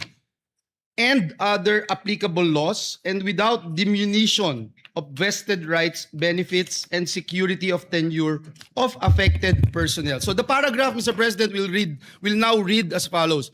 The Secretary is also authorized to reorganize the department's internal offices to determine if existing ones, in the interest of economy and efficiency, need to be integrated into the establishment of the BAX, subject to the provisions of Republic Act number 12231 or the Government Optimization Act and other applicable laws, and without diminution of vested rights, benefits, and security of tenure of affected personnel. I so move, Mr. President, if it is acceptable to our What dear does the colleagues. sponsor say? Wholeheartedly accepted, Mr. President. Is there any objection? Hearing none, amendment is approved. Thank you, Mr. President. Mr. President, on page 7, between lines 10 and 11, insert a new paragraph. The Technical Education and Skills Development Authority, or TESDA, shall assist the BAEX in the development and implementation of technical, vocational, competency-based, and certification programs for AEWs, farmers, and fisherfolk, consistent with its mandate and subject to existing laws, rules, and regulations. I so move, Mr. President. Is there any objection? What does the sponsor say? If it is accepted. Yes, being the test naman, Mr. President, we accept fully and wholeheartedly this amendment. Any objection? Hearing none, the amendment is approved. Thank you again, Mr. President, to our sponsor. On page 10, line 14, after the period, insert the following sentence. For this purpose, the BAEX shall submit to the COCAFAM an annual report on the implementation of this act, including fund utilization, performance outcomes, progress in achieving the targets under the roadmap, and key implementation challenges. I submit to the wisdom of the chairperson. What does the sponsor say? Accepted, Mr. President. Thank you again, Mr. Any objection? Hearing none, amendment is approved. Mr. President, last but not the least, on page 10, delete lines 15 to 21 and replace them with the following. Section 19, implementing rules and regulations. The rules and regulations necessary for the effective and efficient enforcement of the provisions of this act shall be formulated by the department in coordination with the CHED, relevant national government agencies, LGUs, SUCs, and private sector, the private sector, farmers and fisherfolk organizations, civil society organizations, and other stakeholders, and shall be implemented within 90 days from the effectivity of this act. The IRR shall include, among others, the phased implementation of the transition from the ATI to the BAEX, personal transition mechanisms, asset and resource transfer procedures, institutional coordination protocols, qualification standards, and safeguards to ensure the uninterrupted delivery of agricultural and fisheries extension services. Unjustified or willful failure or refusal of the concerned agencies to promulgate the implementing rules and regulations, IRR, within the specified period shall subject the heads of these government agencies to administrative penalties under applicable civil service laws. Should the IRR contain provisions that are contrary to this act, the head of the government agencies responsible for such provision, when done in bad faith or with gross negligence, shall be held administratively liable. I submit, Mr. What President. does the sponsor say? Accepted, Mr. President. Any objection? Hearing none, amendment is carried. Thank you very much, Mr. President. We'd like to put on record our sincerest thanks and gratitude to our distinguished sponsor of the measure. Thank you, Mr. President. Thank you, dear colleague. We'd like to thank Senator Joel for his amendments. Mr. President, with the permission of the majority leader, we just have a few more amendments for this measure. Please proceed. Yes, Section 4, creation of the Bureau of Agriculture Extension, BAEX, first paragraph, on page 3, line 27, between the words agriculture and extension, insert the phrase and fisheries.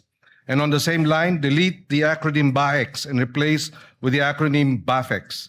This shall be an omnibus amendment in the bill to reflect the name of the new DA Bureau, which is the Bureau of Agriculture and Fisheries Extension, or BAFEX. The first paragraph of Section 4 as amended shall now read as follows.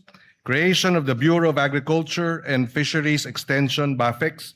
The Agriculture Training Institute is hereby transformed and strengthened into the Bureau of Agriculture and Fisheries Extension, hereinafter referred to as the BAFEX. It shall be a line bureau in the Department of Agriculture under the supervision of the Undersecretary for Operations.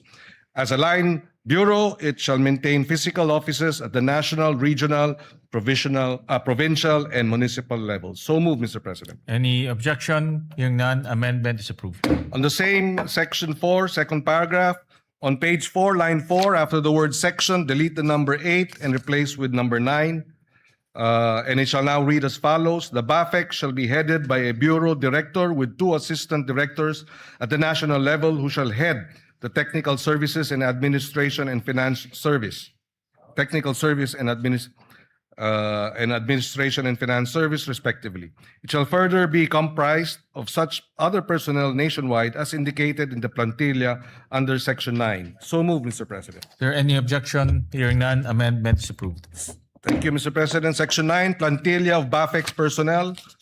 First paragraph. On page 6, line 25 to 31. Starting from the word agriculture, on line 25, delete the rest of the paragraph ending with the word country on line 31 and replace with the following. Director, Provincial Agriculture Extension Officer, Assistant PAEO, and Agriculture Extension Workers, AEWs. The department shall provide the details of the plantilla reflecting a minimum of 3 AEWs in every municipality in the country. The first paragraph of Section 9 shall now read as follows. Section 9, plantilla of BAFEX personnel. There shall be a plantilla of positions in the BAFEX, namely Bureau Director, 2 Assistant Directors, Regional Director, Provincial Agriculture Extension Officer, PAEO, Assistant PAEO, and Agriculture Extension Workers, AEWs. The department shall provide the details of the plantilla reflecting a minimum of 3 AEWs in every municipality in the country. So moved, Mr. President. Is there any objection? Hearing none, amendment is approved. Section 9, third paragraph. On page 7, delete the entire paragraph on lines 5 and 6 and replace with the following paragraph.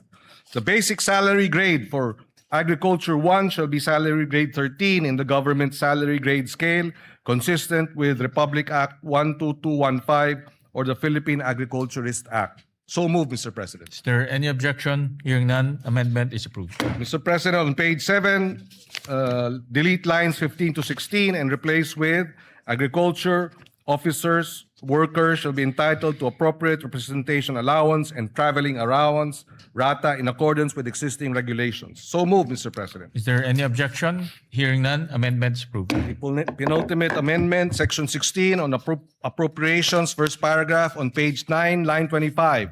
After the word for, delete the word personal and replace with personnel.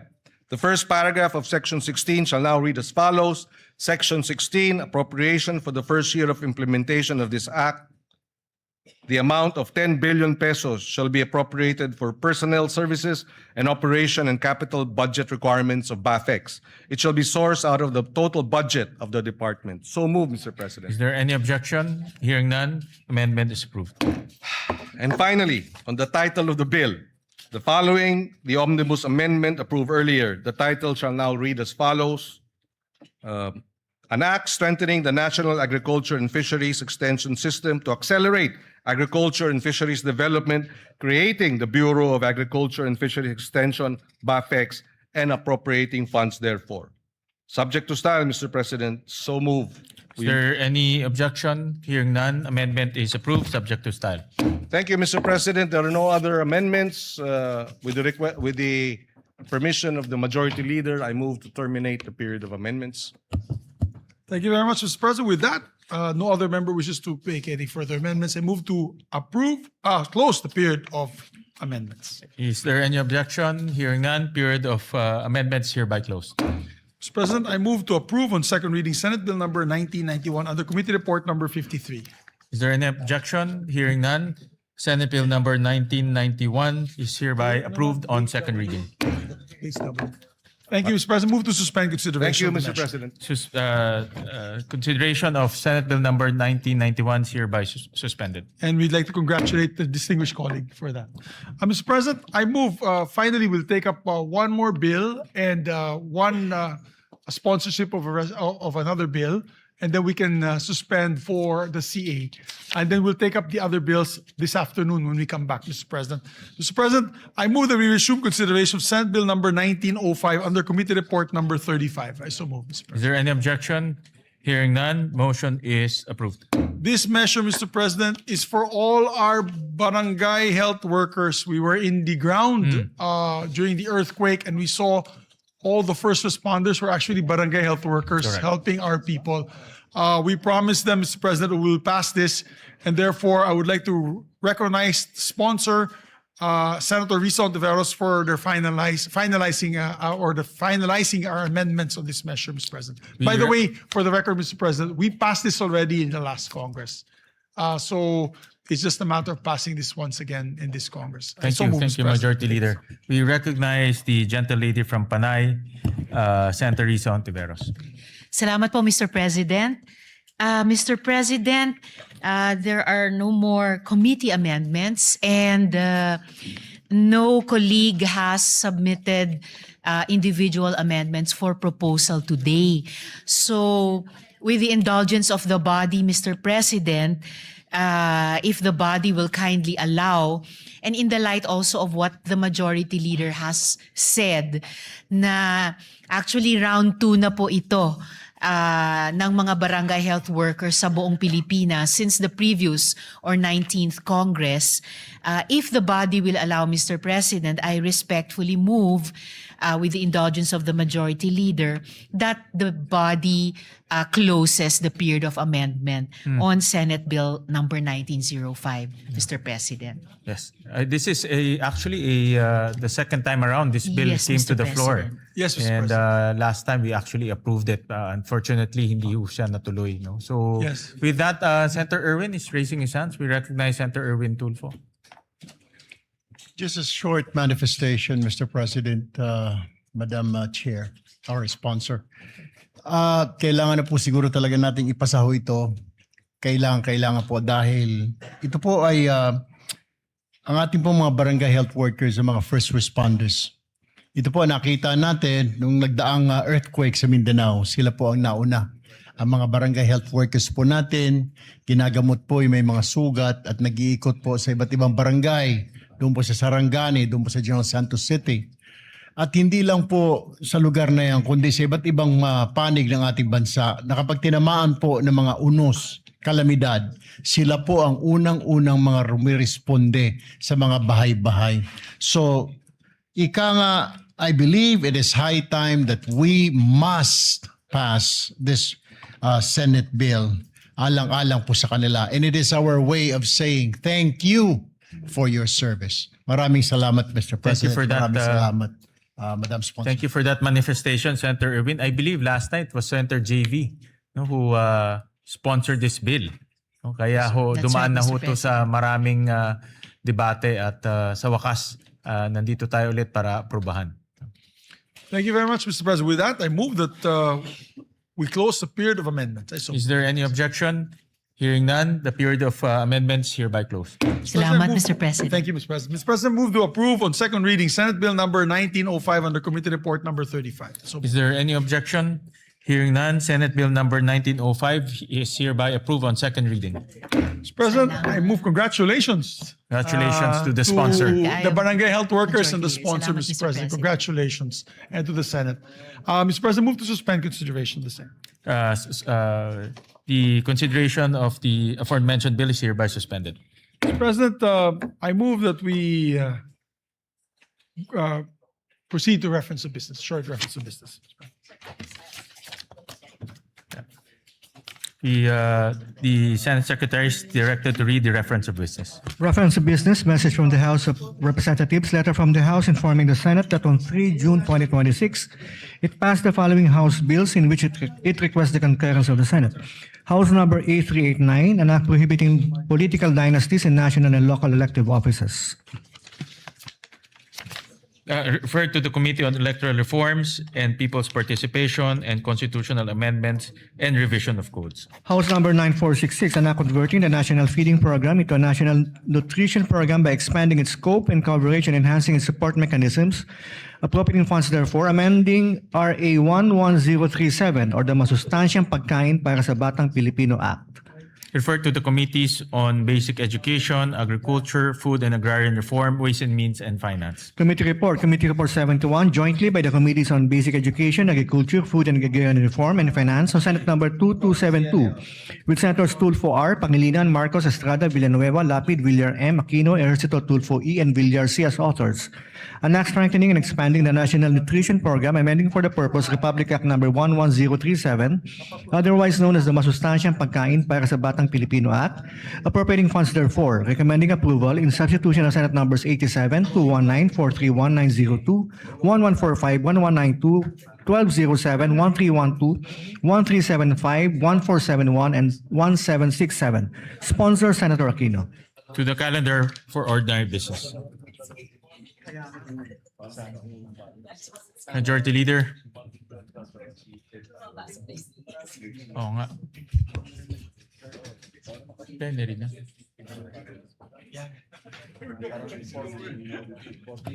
Thank you very much, Mr. President. Mr. President, before we recognize our distinguished sponsors of the measure, we'd just like to welcome also to the plenary our dear colleagues from the House of Representatives, members of the Commission on Appointments. We welcome our colleagues from the Commission on Appointments, Excited na po particularly sila. our Excited na po sila. counterparts from the House of Representatives. Yes, thank you, Mr. President. We welcome them with open arms to their House of or to the Senate, Mr. President.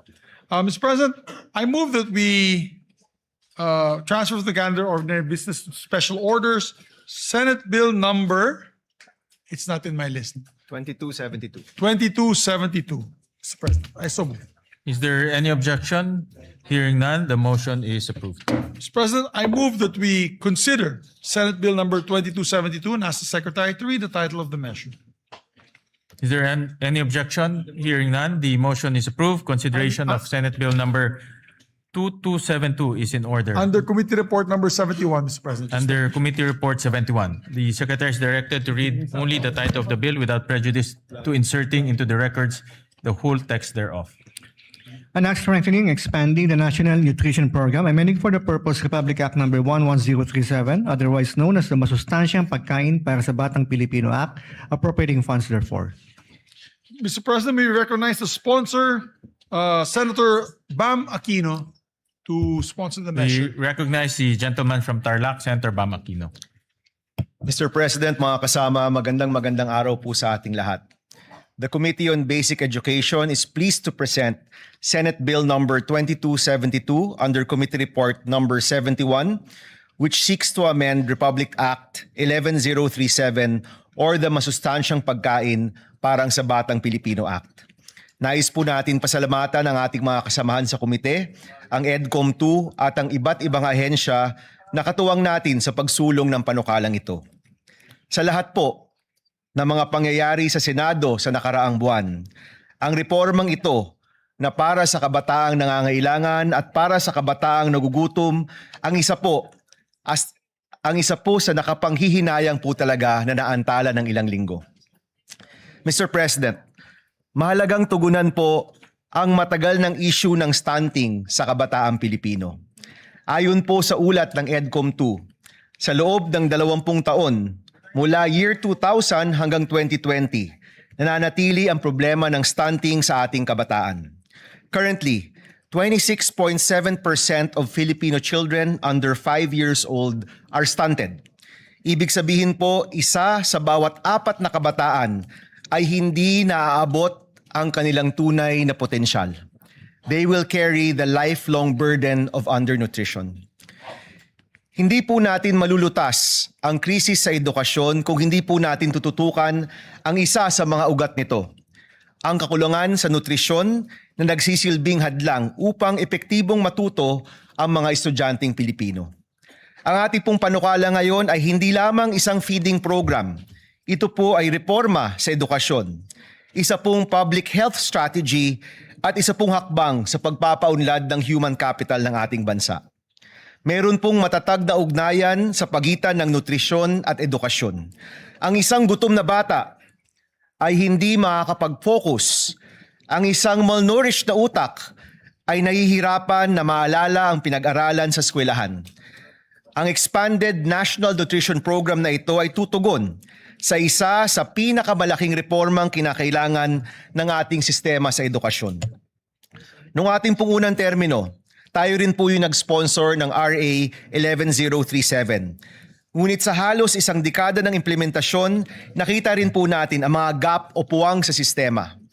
Our goal today is to bridge those gaps through 3 major reforms. Una po, sa ilalim ng ating bagong expanded National Nutrition Program, magkakaroon ng life stage approach mula sa tamang nutrisyon ng buntis na mga nanay hanggang sa mga sanggol, sa mga toddler, hanggang sa mga school-age children, hanggang sa mga kabataan sa high school. Ibig sabihin po, sa lahat ng essential developmental stages ng ating kabataan, meron pong masustansyong pagkain para sa mga nangangailangan. Ginagawa rin po nating universal ang feeding para sa lahat ng batang nasa kinder to grade 3. Ibig sabihin po, lahat ng mga bata sa kinder to grade 3 sa ating public school ay makakakuha ng masustansyang pagkain. Isa po ito sa pinakamahalagang hakbang at pinakamalaking reforma para tugunan ang krisis sa nutrisyon at sisiguraduhin po natin na tuloy-tuloy ang pag-aalaga. Pangalawa, malinaw na accountability at data governance. Nililinaw rin po ng panukalang ito ang mga tungkulin ng DOH, DSWD, DepEd, NNC, DILG at iba't iba pang mga ahensyang patungo sa nutrisyon ng ating kabataan. Sa pamamagitan po nito, maiiwasan ang overlap at masisigurado na may nakatutok sa nutrisyon ng bata sa bawat edad. Sisimulan din po ang isang Universal Health Record or UHR. Sa pamamagitan ng tama at updated na data tungkol sa nutrition, mas madali rin pong matututukan at mababantayan ang paglaki ng bawat bata mula barangay hanggang sa paaralan. Pangatlo po, ang pag-uugnay sa lokal na produksyon. Isa pong pinaglaban din po ni Senator Kiko Pangilinan. Ang pagtugon sa malnutrition ay tugon din po sa kahirapan ng ating mga magsasaka at mangingisda, ang ating food producers. Bibigyan natin ng prioridad ang freshly prepared hot meals at local procurement. Sa pamamagitan po ng diretsong pagbili sa mga lokal na magsasaka at mangingisda, sisiguro rin po natin ang kanilang kabuhayan. Kaya po yung budget para sa nutrition ay pwede rin pong magsilbing budget para sa ating lokal na agrikultura.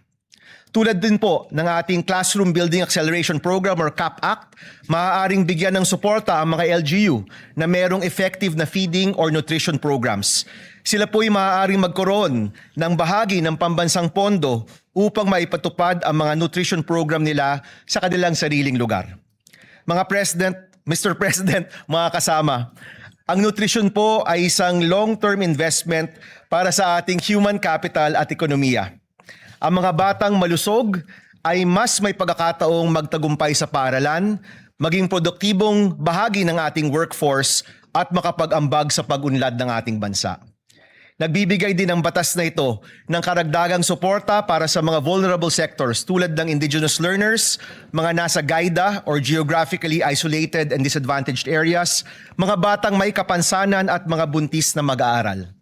Gaya po ng iba nating mga reforma sa edukasyon, inaasahan ko po ang inyong suporta upang masiguro na wala ng batang Pilipino ang uuwi na gutom o mahihirapang mag-aral dahil sa kubukulong sikmura.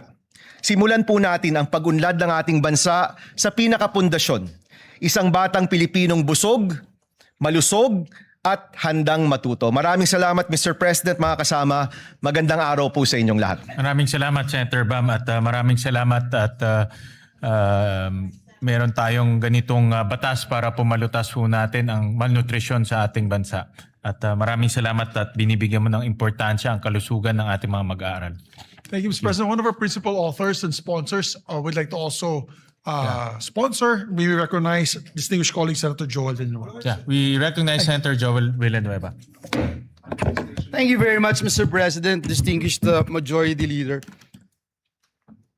Ginoong Pangulo, distinguished colleagues, it is an honor to co-sponsor Senate Bill number 2272 or the Expanded National Nutrition Program Act, strengthening and expanding Republic Act number 11037 or the Masustansyang Pagkain para sa Batang Pilipino Act. As one of the authors of this particular measure, having filed Senate Bill number 1145, we'd like to put on record our sincerest thanks and gratitude to the sponsor of the measure, our chairperson, Senator Bam Aquino, for pushing for this timely amendments to the law. Ginoong Pangulo, kapag po ang isang batang Pilipino ay pumapasok sa paaralan na wala pong laman ang sikmura, hindi lang po yan ang walang laman. Unti-unti rin pong nauubos ang kanyang pag-asa. Because before a child can dream, before a child can learn, before a child can succeed, he needs to be fed and nourished. According to UNICEF, Mr. President, nearly 1 in every 3 Filipino children under 5 years old is chronically malnourished.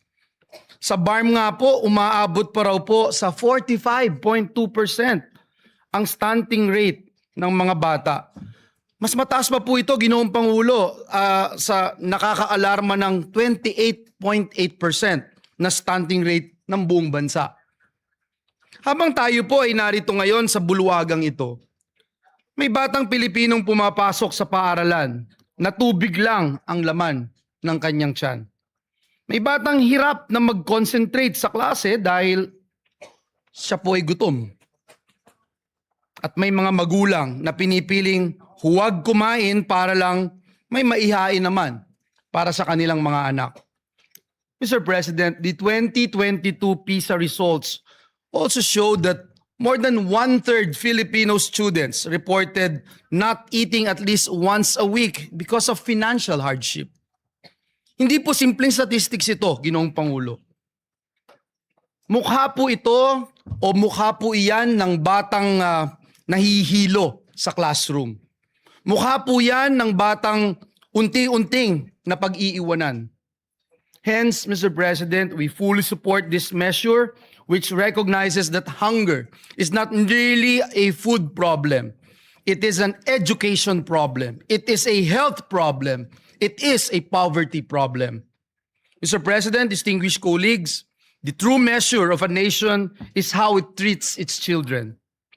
Kung gusto po nating magkaroon ng matatag na ekonomiya, dekalidad na edukasyon at produktibong mamamayan, magsimula po tayo sa pinakapayak ngunit pinakamahalagang pangangailangan, ang masustansyang pagkain. Kaya naman po sa panukalang batas na ito ay laban po ito sa kontragutom, laban kontra gutom, laban kontra stunting, laban kontra kahirapan at laban para sa kinabukasan ng bawat batang Pilipino. Naniniwala po tayo, Ginoong Pangulo, na kapag busog ang bata, mas malakas at mas ganado po siyang mangarap. Mas handa po siyang matuto at mas handa po siyang lumaban sa buhay. At kapag ang batang Pilipino ay lumaking malusog, ang buong bayan po ang aangat. dahil walang batang Pilipino ang dapat matulog na gutom at walang batang Pilipino ang dapat mangarap ng walang laman ng tiyan. Muli, Ginoong Pangulo, maraming salamat at pagpalain po tayong lahat ng ating Panginoong Diyos. Maraming salamat, Senator Joel Villanueva. We recognize the gentleman from Pampanga, Senator Kiko Pangilinan. Maraming salamat, Mr. President. Just a quick manifestation. We will submit our co-sponsorship speech for this measure. We congratulate Senator Bam Aquino for marshalling this through. Nung nakaraang dalawang kampanya po natin ay pagkain at gutom ang ating tinututukan. Kaya ito'y isa sa mga mahalagang panukalang batas na dapat lamang ay maipasa kaagad. Isang pondo, Mr. President, 4 ang tinutugunan. Kahirapan, kalusugan, edukasyon, at agrikultura at pangingisda, Mr. President. 4 ang tinutugunan, isang pondo, Mr. President. Hindi lang gutom ng ating mga kababayan, ang ating mga anak, pati ang gutom ng ating mga magsasaka at mangingisda na maibenta ng tama ang kanilang ani at huli para gumanda ang kanilang kita, matutugunan din ng panukalang ito. Kaya we will submit our co-sponsorship speech, and we thank Senator Bam Aquino for marshalling this measure. Maraming salamat, Mr. President. Thank you. very much. We also recognize the gentleman from Palawan, Senator Erwin Tulfo. Mr. President, distinguished colleagues, I rise today to manifest my full support on Senator Bam Aquino's bill and formally co-sponsor the bill on the expanded National Nutrition Program under Committee Report number 71. Section 15, Article 2 of our 1987 Constitution explicitly mandates that the state shall protect and promote the right to health of the people. Yet, despite our past legislative efforts, we are cognizant of the stark reality that child malnutrition remains a formidable crisis in our country. Under Republic Act number 11037 or the Masustansyang Pagkain para sa Batang Pilipino Act, our national feeding program is currently limited to a period of 120 days. Mr. President, this is simply insufficient to sustain the nutritional requirements of our growing children from prenatal period to their school age years. Hindi naman po nawawala ang gutom at malnutrisyon pagkalipas ng 120 days. Sa katunayan, karamihan sa mga kaso ng stunting ay nagsisimula sa unang yugto ng buhay ng isang bata. Kaya kinakailangan ang tuloy-tuloy at pangmatagalang interbensyon. It is for this reason that I also filed Senate Bill number 1471. Through this measure, we seek to extend the national feeding program. Furthermore, this bill represents an opportunity to simultaneously uplift another marginalized sector by harmonizing this measure with Section 11 of Republic Act number 11321 or the Sagip Saka Act. We mandate the direct purchase of agricultural and fishery products from accredited farmers and fisherfolks cooperatives. Mr. President, by linking our national feeding initiatives directly with our local producers, we combat the hunger that impairs our students' ability to learn, and we secure reliable livelihood for our agriculture sector. Win-win solution para sa ating mga mag-aaral at magsasaka. I therefore co-sponsor this vital measure and earnestly urge my distinguished colleagues to please support its swift passage. Maraming salamat po, Mr. President. Majority Leader. Thank you very much, Mr. President. Mr. President, we congratulate the sponsors for this timely measure. We were talking about it with the Senate President really quick, just a quick manifestation. We have one of the shortest populations in Southeast Asia. There was a study recently made, and I read about it. Short in height, Mr. President, because of stunting due to malnourishment and malnutrition. And the fact is that we're a basketball-loving country. So if we do not address this, sayang naman yung pagmamahal natin sa basketball. As a matter of fact, nilampasan na po tayo ng leaps and bounds ng Vietnam and Thailand. The children's height or the height average of Vietnam and Thailand, matatangkad na sila. Because early on, they had the promoted the school feeding program and nutrition program. So I'd like to thank Senator Joel Villanueva and Senator Bam Aquino for this measure, Mr. President, and we hope to pass this as soon as possible time. Majority Leader, Yes, with Mr. just a short manifestation, with the intervention of the Senate, Senator Bam, and the rest of our colleagues, we managed to increase the feeding program in DepEd to 28 billion pesos. So right now, ang target this year is to have universal feeding for kindergarten, grade 1, for 180 days. No? So araw-araw mapapakain na sila. And this bill bodes well with that budget because we need to institutionalize that. No? And kaya timely ho itong bill na ito para ma-institutionalize yung budget na inilagay ho natin. No?